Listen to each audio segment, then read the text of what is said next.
Hey guys, it's Kevin here, my review for Long Shot. And what Long Shot is essentially about is we center on this journalist named Fred Flarsky, and, he's covering all of these very serious issues and things like that. However, one day, his sort of, the people that he's working for, they're bought by this major media conglomerate, and Flarsky, fearing that they're just going to turn corporate and they're just not going to be, benefiting from this at all, he decides to quit that job. So now he's unemployed, he's all alone, but he gets invited to this party by one of his friends, and when he's there, he ends up being reacquainted with this girl named this girl named Charlotte Field, who used to be his babysitter, actually, and she now is running for president of the United States, and he inadvertently gets himself involved with it, and then ends up becoming someone who is going to help her on her campaign trail. So it's simultaneously him trying to help her, but also them sort of rekindling their feelings for each other, and that's really all I'm going to say.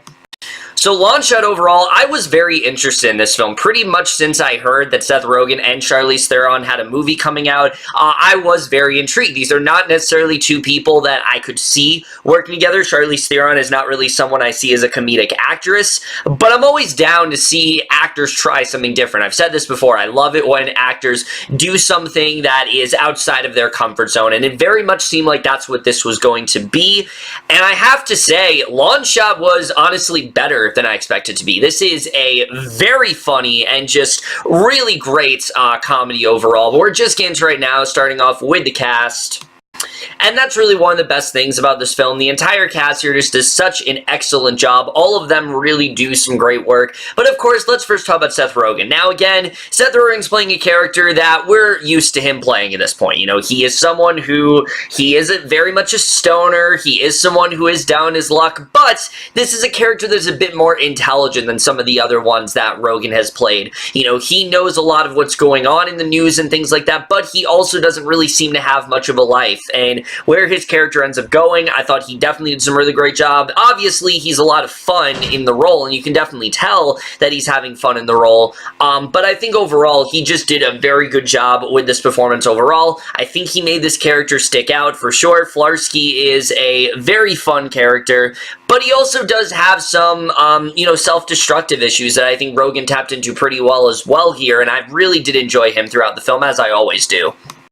However, for me, the absolute standout of this entire film is Charlize Theron as Charlotte Field, who, again, you would not expect her to be a comedic actress, but I have to say, she absolutely kills it here. I love what she did in this film. Sure, she starts off and she is very serious. She's someone who really cares about politics and things like that. She's really gone far. She basically is the polar opposite of Flarsky, but once she meets up with him, that's when her more rebellious side starts to come out. And once it does, oh man, she just goes for it. And I love what Theron brought to this role. You really have never seen this kind of range from her before. I mean, sure, we've seen how great of an actress she can be. I mean, Mad Max Fury Road, Tully, the list really does go on, but this comedic side to her was not something that we were all familiar with. It's not something that we've really seen her do before, and I really do want to see her kind of do more comedies after this, because I think she's a really, really funny actress, and I would love to see her get more material like this, because I think she did a really great job. The chemistry between these two is so great. They have such a natural chemistry to them. They're very easy to buy into, and I really did love their work throughout the film. They both did a really great job, and I would not be upset if they were to do a second film together, because I think just the two of them work so well here, and it honestly made me forget that these two haven't worked together before, because that's how natural their chemistry really was here.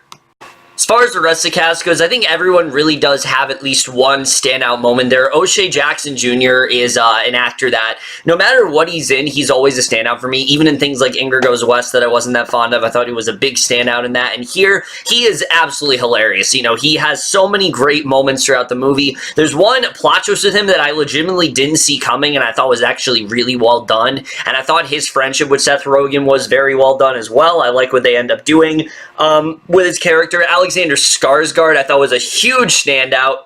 Not in the movie very much, but for what he's in, he does a really great job. Bob Odenkirk's very good. Andy Serkis, oh my god, Andy Serkis is unrecognizable, as he's always is in pretty much everything, but he does such a great job here. Diane, Raphael was really good. Everyone really does have, like I said, at least that one standout moment. I was pretty much impressed by the entire cast here.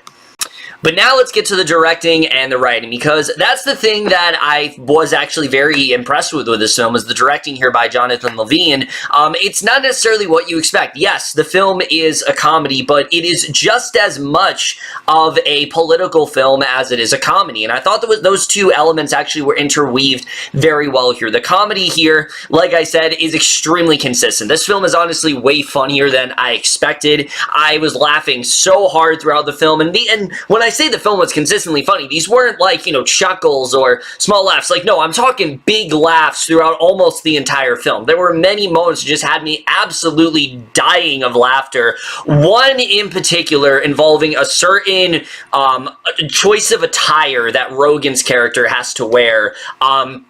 I just thought was hysterical, and I loved what they ended up doing with that. But certain moments like that, I just really got a kick out of, and I thought the comedy was really great. But unlike some of Rogen's other films, this one has a little bit more of a heart to it, especially considering, Flarsky and Charlotte's past relationship, which they really do delve into quite well here. There's a certain, there's a certain charm to it that I thought was very well done here, and I definitely really did enjoy that overall, and I think that's very well done. But then you factor in the political stuff, which, I'm not too big into that kind of stuff. I don't really care about politics and things like that.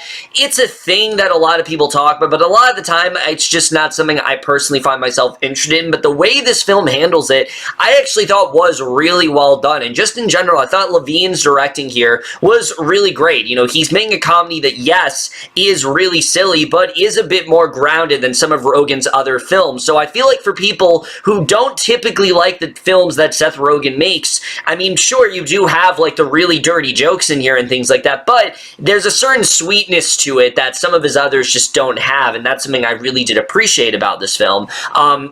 But the writing as well here, like I said, I think it's very well done, especially when it comes to these two characters who are far more developed than you expect. Fred Flarsky, for example, sure, he is a stoner. Sure, he can be a bit of an idiot, but he's not nearly as, I think, as much, he's not nearly as much of an idiot as, say, some of Seth Rogen's other characters. This is someone who is much more interested in journalism, and he's trying to gather as much information as possible, and there's a lot of things that Charlotte is doing and a lot of things that her team is pitching that he really isn't on board with. He doesn't really love the idea of it happening, but he also doesn't really have much direction in his life, and I think that was a very good story. Seeing him sort of gaining purpose and things like that, I thought was definitely a very well done story. And then contrast that with someone like Charlotte, who pretty much has it all. I mean, she is secretary, she is about to be given this position,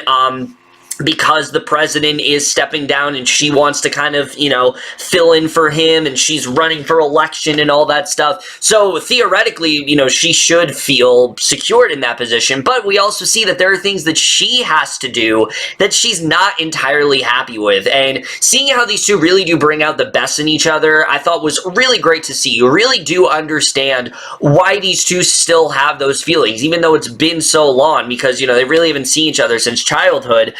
It's great to see them rekindle those feelings, and I thought that was definitely very well handled, and I thought all that stuff was definitely really great. And like I said, what this film has to say about politics in general was also really great. There is a great subplot involving Diane Raphael's character, who I thought was going to start off really one note. I really did not like her at first, but considering the type of position that Charlotte is in and the political environment, it took me a second, but I was kind of like, you know what? This makes a lot of sense. If this were to happen, I feel like this is probably how it would go down. And That's something I thought they handled really well, is just the amount of pressure that Charlotte is facing in this movie. I mean, just constantly, there are all these issues she has to face, and some of the things that she does here, she doesn't really want to do, but it's all about making her look as good as possible, and I think that's something that this film has a lot to say about, is like, you know, how certain presidential campaigns go. It's not necessarily what you want, it's what the people want to hear. It's what's going to get you farther, and I thought that was actually a really good sort of lesson here, you know, do what you want to do versus what the people want you to do. I thought was definitely a very interesting sort of moral dilemma that Charlotte is facing here, you know, which does she really do? And I definitely really did like that overall.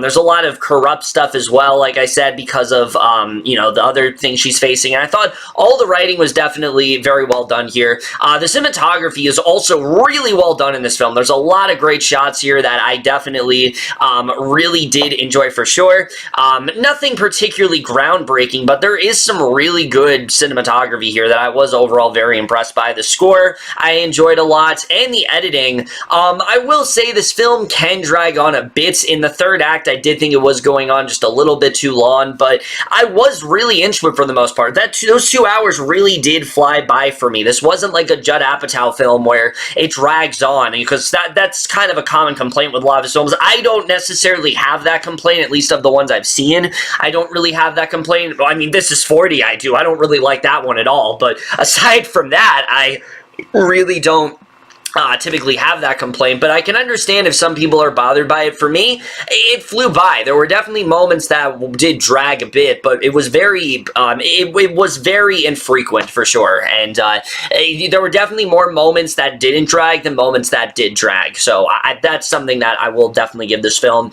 So again, there's a lot to really love here. So is this still a perfect film? No, there are definitely a couple things I think that do hold it back. First of all, I will say, while the film does a really good job with Charlotte's presidential election, the things that she has to face, they don't really dive into the opposition. And look, I understand this is something that clearly, you know, the film wasn't really focusing on, but they do focus a lot on Charlotte's campaign, and I think it kind of would have been fun to see, you know, who is she facing? What is the person that she's facing? What is their ideas? What are their strategies? You know, what are they trying to do? And seeing how that would come into play.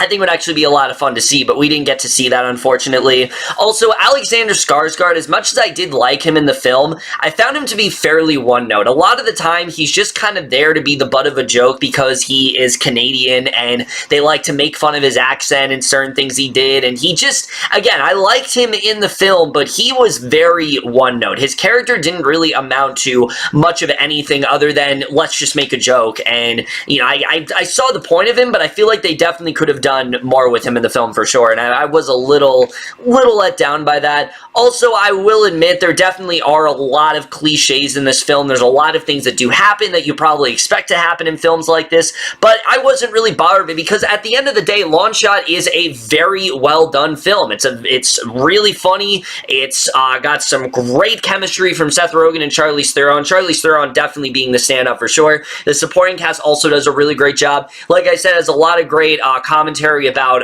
politics and things like that. If that's your thing, I think you'll definitely enjoy it. And just in general, it's the definition of a crowd pleaser. It's the perfect film where if you don't want to see Avengers Endgame right now and you want to see something that's a lot of fun, you want to see something that will consistently entertain you, I think Long Shot is a good fit for that. I think this is the perfect film where, you know, you go into it, you don't really know what it is, you know it has Seth Rogen, you know it has Charlize Theron, you'll go into it, and I think you will have a good time for the most part. I certainly did. I think it's an absolutely hysterical film. It's definitely potential to be the best comedy of this year. I think there's definitely films that will beat it, but for now, this is probably the funniest comedy I've seen so far this year, so that's enough for reason to go. But just in general, I really did love this film a lot, and I'm definitely going to give Long Shot overall an A-. But over, guys, in my review of Long Shot, let me know if you guys saw this film overall, left your thoughts on it. Very happy that this film is kicking off the summer and not some other film that we'll talk about a little later on. But that's it for this video. Hope you guys enjoy. We'll see you guys in my next video, and we'll see you guys for that. Also, guys, I do apologize for not being able to get a edited version of the movie preview up. As you guys know, I'm very behind on videos right now, and I could not fit the time in to edit the movie preview, so I uploaded the unedited version. You guys can check that out. I know it's not edited, but I promise next month's will be. So again, just bear with me, guys. There's a lot more reviews coming, and hope you guys do, check those out. But we'll see you guys in my next video, and we'll see you guys for that. Okay, bye.